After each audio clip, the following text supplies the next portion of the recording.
옛날 아주 먼 옛날 프랑스의 한 작은 마을에는 마법의 샘이 숨겨져 있다는 전설이 내려오고 있었습니다. 이 샘은 한번 마시기만 하면 어떤 소원이라도 이룰 수 있는 신비로운 힘을 지니고 있다고 전해졌으나 아무도 그 위치를 알지 못했습니다.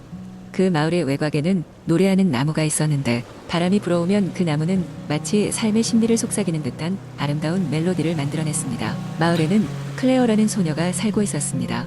그녀는 아주 호기심이 많은 아이였고 매일 노래하는 나무 아래에서 연주되는 듯한 멜로디를 따라 노래를 불렀습니다.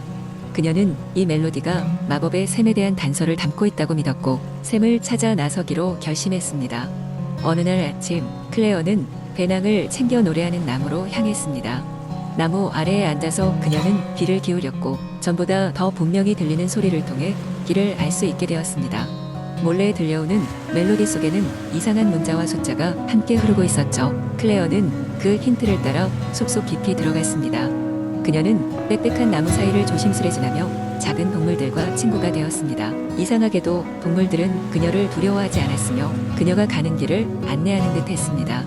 숲속 깊이 들어갈수록 클레어는 멜로디가 점점 더 강렬해지는 것을 느꼈고 어느새 주변의 모든 것이 그 멜로디와 함께 울리는 듯 했습니다. 드디어 그녀는 오래되고 고목나무들 사이에 숨겨진 작은 연못을 발견했습니다. 물의 표면이 마치 보석처럼 빛나고 있었고 클레어는 그것이 마법의 샘임을 직감했습니다. 그러나 샘을 눈앞에 두고 클레어는 신중할 필요성을 느꼈습니다. 즉시 소원을 빌기보다는 그녀는 그 멜로디의 의미를 좀 더 깊이 이해하고 싶었기 때문입니다. 클레어는 샘 곁에 서서 조용히 멜로디를 따라 노래하기 시작했습니다. 그러자 웬일인지 샘의 물이 파랗게 빛나고 그녀의 머릿속에는 놀라운 광경이 펼쳐졌습니다. 마법의 샘은 단지 개인의 소원을 이룰 뿐 아니라 마을 전체의 행복을 위한 바람도 담고 있었습니다. 만약 개인의 욕심만을 채우려 한다면 샘은 곧 문을 닫을 것이고 그 힘은 영원히 사라질 것이었습니다. 클레어는 그제야 비로소 자신의 소원이 무엇인지 곰곰이 생각해봤고 마을의 평화와 번영을 빌기로 했습니다. 사람들이 더불어 행복하길 바랍니다. 그녀는 속삭였습니다. 그 순간 샘의 물은 탁 트인 하늘을 반사하며 황금빛으로 물들었고 클레어는 잔잔한 파동을 따라 하나가 되었습니다. 그 이후로 마을은 끊임없는 행복과 풍요 속에 살게 되었고 클레어는 전설로 전해 내려오는 이야기가 되었습니다. 그녀가 떠난 자리엔 사람들의 얼굴에 미소가 끊이질 않았습니다. 클레어의 탐험은 끝났지만 노래하는 나무의 멜로디는 계속되어 사람들에게 소소한 행복을 가져다 주었습니다. 그리고 그 마을 사람들은 클레어를 마법의 친구로 기억하며 노래를 불렀습니다. 마법의 샘은 모습을 감추었지만 그 마을의 전설 속에서 영원히 살아있었습니다. 두 번째 이야기. 옛날 옛적 프랑스에 한 작은 마을이 있었습니다. 그 마을은 평화롭고 아름다웠지만 마을의 가장 큰 비밀은 마을 근처에 울창한 숲속에 숨겨져 있는 마법의 정원에 있었습니다. 이 정원은 매번 계절이 바뀔 때마다 그 모습이 변하며 누구도 본 적 없는 놀라운 풍경을 보여주었습니다. 마을 사람들은 정원의 존재를 알았지만 그것이 어디에 있는지는 아무도 알지 못했습니다. 오직 전설 속에만 존재할 뿐인 신비로운 장소였습니다. 마을에는 로시라는 용감한 소녀가 살고 있었습니다. 로시는 호기심이 많고 모험을 즐기는 아이였습니다. 그녀는 항상 새로운 모험을 꿈꾸며 마법의 정원에 대한 이야기를 들을 때마다 눈을 반짝였습니다. 그리고 어느 날 로시는 마법의 정원을 찾아 모험을 떠나기로 결심했습니다. 로시는 이른 아침에 숲으로 향했습니다. 그녀는 커다란 나무들 사이를 지나며 새들의 노래와 부드러운 바람 소리를 들었습니다. 숲을 걷던 중 그녀는 빛나는 나비떼가 아름다운 향기를 내며 날아가는 것을 보았습니다. 그 나비들은 로시에게 길을 안내하는 것처럼 보였습니다. 로시는 나비들을 따라 깊숙이 숲으로 들어갔습니다. 숲은 점점 더 울창해졌고 햇빛은 나뭇잎 사이로 아른아른 비추었습니다. 얼마 후 로시는 커다란 고목에 도착했습니다.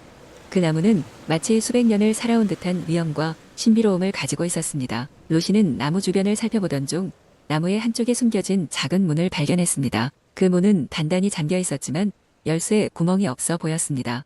로시는 문을 열기 위해 해답을 찾기 시작했습니다. 그녀는 고목 주위를 돌아다니며 혹시 단서가 있는지 살펴보았습니다. 그러다 갑자기 작은 토끼가 나타나 그녀에게 다가왔습니다. 토끼는 마법에 걸린 것처럼 말을 할 수 있었고 로시에게 퀴즈를 냈습니다. 용기와 지혜로 아무도 해치지 않으면서 정직하게 답하라. 그러면 문이 열릴 것이다. 로시는 토끼의 질문에 신중하게 답했습니다. 그 순간 작은 문이 스르륵 열리며 말할 수 없을 정도로 아름다운 풍경이 펼쳐졌습니다. 바로 마법의 정원이었습니다. 루시는 그곳을 둘러보며 다양한 마법의 생명체들과 다양한 빛깔의 꽃들을 보았습니다. 정원은 시간이 멈춘 것처럼 평화롭고 아름다웠으며 루시는 동화 속 한 페이지를 탐험하는 기분이었습니다.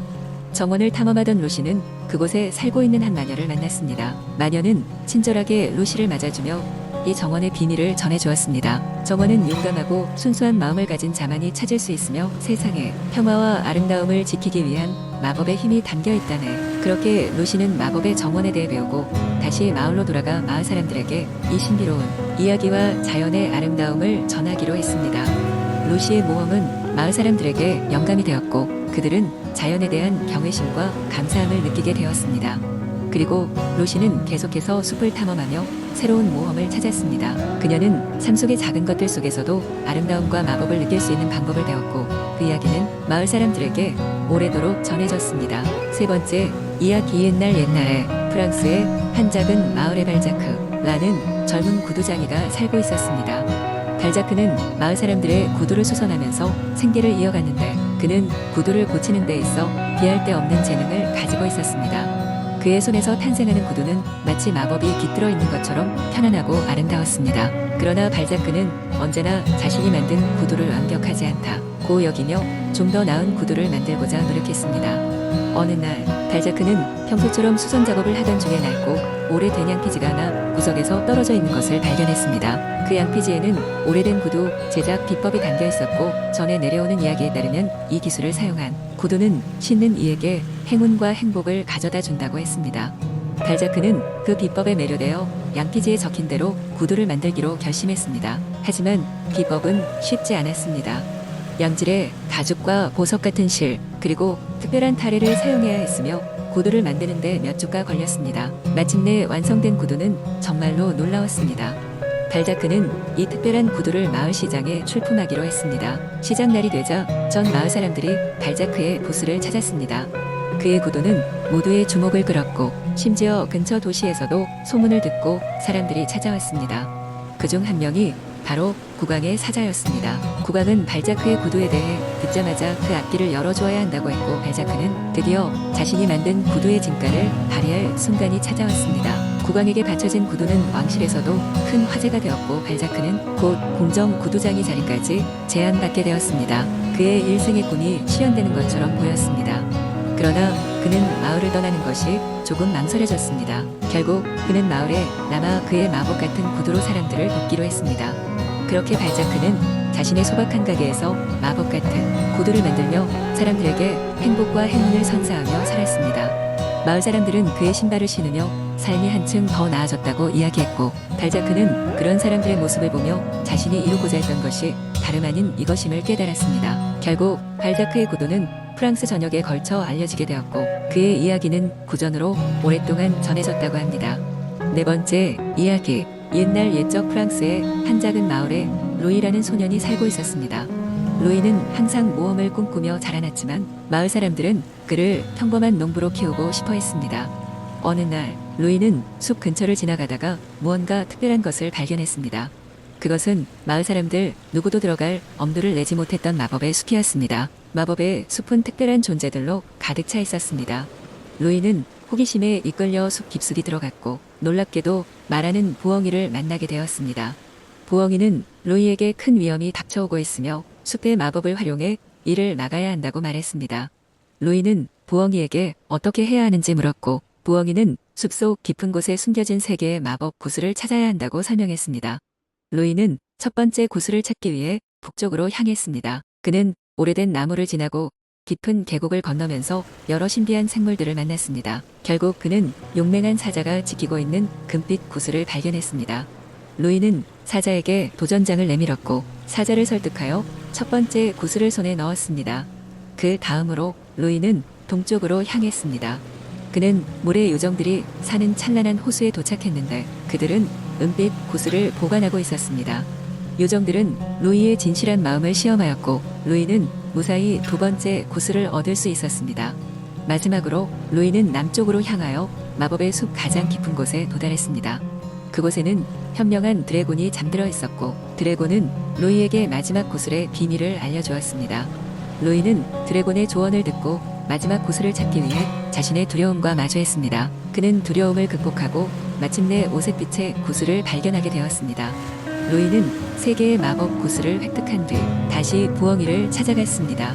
부엉이는 로이의 여정을 칭찬하며 이제 마법을 사용하여 마을의 닥칠 위기를 막을 준비가 되었다고 말했습니다. 로이는 구슬의 힘을 빌려 마을을 위협하던 거대한 폭풍을 잠재웠고 마을 사람들은 그의 용기와 지혜에 크게 감명받았습니다. 이후 로이는 마을을 떠나 더 많은 모험을 찾아 나섰습니다. 그의 이름은 원곳까지 퍼져나갔고 많은 이들에게 영감을 주게 되었답니다. 로이의 이야기는 오늘날까지도 프랑스 전역에서 전해지며 많은 이들에게 희망과 용기를 주고 있습니다.